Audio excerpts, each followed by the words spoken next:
négliger notre santé. Une simple visite dans une clinique spécialisée peut suffire pour dresser un bilan de notre état de santé et mettre notre carnet de vaccins à jour. Ma collègue Vicky Latour a suivi 2 voyageurs dans leurs préparatifs à la clinique Santé Voyage de la Fondation du CHUM. Le vaccin en injection est bon 3 ans.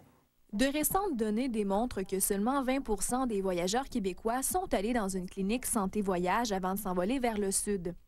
Pourtant, ces consultations sont fortement recommandées par les agences de santé publique québécoises, tant pour la vaccination que pour obtenir des conseils concernant votre santé à l'étranger. Pour vous parler de l'importance d'effectuer ces consultations, j'ai rencontré le docteur Dominique Tessier. Beaucoup de personnes ignorent que quand on change de climat, quand on change d'environnement, on change de risques infectieux en général et de plusieurs autres risques aussi. Le simple fait de prendre l'avion, il faut être en bonne santé pour prendre l'avion parce que ça comporte des risques pour les gens qui sont avec des maladies préexistantes comme du diabète, du cancer et tout ça.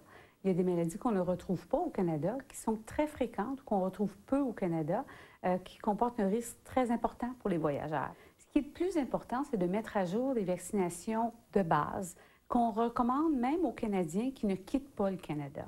Par exemple, diphtérie, tétanos. La majorité des Canadiens ne sont pas à jour dans leur vaccin contre le tétanos et il faut vraiment qu'il y ait des anticorps circulants dans notre sang pour être protégé s'il y a une blessure. En plus, on doit aller avec les vaccins qui sont recommandés selon les destinations. Pour les destinations soleil, l'hépatite A est toujours recommandée. On va ajouter l'hépatite B parce que la majorité des Canadiens ne sont pas à jour sur leur hépatite B, même si c'est recommandé à tous les Canadiens. Et on va regarder s'il y a des risques au niveau de la typhoïde, au niveau de la diarrhée, parce qu'il y a un nouveau vaccin contre la diarrhée, ou d'autres maladies qui peuvent être augmentées comme risque parce qu'on voyage. Les gens qui consultent dans une clinique santé voyage vont avoir bien plus que des vaccins. On va leur donner des recommandations pour prévenir les maladies transmises par les piqûres d'insectes, comme la fièvre d'Angle, pour laquelle on n'a pas de vaccin, mais qui est une maladie sévère, la malaria, pour laquelle on va donner des médicaments en prévention à chaque fois qu'on est exposé. Donc, pour tous les voyages, si on est en zone de malaria, on devra prendre un médicament. On va donner des antibiotiques aux gens pour se soigner rapidement s'ils ont des diarrhées et éviter les complications qui sont liées à la diarrhée et ne pas avoir besoin de consulter sur place, éviter les injections, parfois avec des aiguilles qui ne sont pas stériles, des choses comme ça. Heureusement, quelques personnes soucieuses de leur santé se présentent dans ces cliniques voyage pour être à jour dans leur vaccin et à l'affût des risques présents pour leur santé dans ces pays chauds. Nous autres, on part pour une longue période, puis on veut juste avoir la conscience tranquille. On veut pouvoir profiter de notre voyage au maximum sans avoir toujours avoir en arrière-pensée que peut-être qu'il y a un risque de telle affaire, telle affaire. C'est sûr qu'il faut prendre des précautions de base, mais de combiner donc les précautions avec le vaccin, c'est la meilleure façon de se sentir à l'aise puis bien protégé contre toute éventualité. C'est une belle aventure. Puis pour pouvoir en profiter pleinement, pour partir justement la tête tranquille, c'est important de penser à ces choses-là pour ne pas avoir de mauvaises surprises à notre retour de voyage. En faisant une recherche rapide sur Internet, on se rend compte qu'il existe un nombre impressionnant de cliniques voyage. Donc, comment faire pour s'assurer de sa fiabilité? En fait, il y a 3 clés. Je dirais que la première clé, c'est de savoir depuis quand la clinique est établie, la clinique qu'on visite. La santé voyage, c'est souvent diminué comme spécialité, mais c'est vraiment une spécialité. Donc, c'est important de s'assurer que la clinique qu'on visite est en fonction depuis longtemps et donc que les cliniciens sont bien formés, que leurs connaissances sont actualisées et qu'ils ont aussi une affiliation forte, l'opportunité de pouvoir partager avec d'autres collègues en santé voyage parce que c'est un milieu qui évolue très, très rapidement.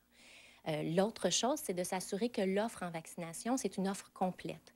Donc, la vaccination voyage, c'est pas un silo comme ça. Ça vient avec aussi de la vaccination de base et certains vaccins spécialisés.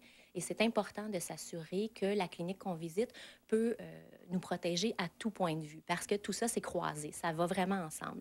Et l'autre chose, c'est des cliniques, de choisir une clinique aussi avec, qu'on appelle une clinique arc-en-ciel, donc qui offre tous les services. C'est-à-dire qu'on peut avoir une consultation pré-voyage dans laquelle on va recevoir nos vaccins et les conseils relatifs à notre voyage. C'est-à-dire aussi qu'on va pouvoir consulter en post-voyage. Donc, au retour de voyage, quand on a des symptômes et on est mal pris, il faut pouvoir se référer à des bons spécialistes. Une fois notre voyage planifié, quel est le meilleur moment pour se faire vacciner? Ce qui est très important à savoir, c'est qu'il n'est jamais trop tard. Donc, le jour du départ, on peut encore donner certains vaccins, comme le vaccin de l'hépatite A, qui va être efficace même si on le donne le jour du départ. En général, on a beaucoup plus de chances d'avoir tous les vaccins requis si on consulte au moins 6 semaines avant le départ. Certains vaccins n'ont besoin qu'une seule dose à vie, mais la plupart des vaccins ont besoin de plusieurs doses. Si on parle de l'hépatite A et de l'hépatite B, par exemple, on devra avoir 3 doses au total, mais avec 2 doses, on peut vraiment partir très bien protégé. Et 6 à 12 mois plus tard, ou au moment du prochain voyage, on pourra avoir la prochaine dose de vaccin. Mais vraiment, les nouveaux vaccins aujourd'hui sont très bien tolérés et on peut facilement recevoir plusieurs vaccins la même journée sans crainte. Ça n'affaiblit pas du tout le système immunitaire que de recevoir beaucoup de vaccins. Au contraire, on renforce votre système en lui donnant des outils pour combattre une infection si jamais vous la rencontrez.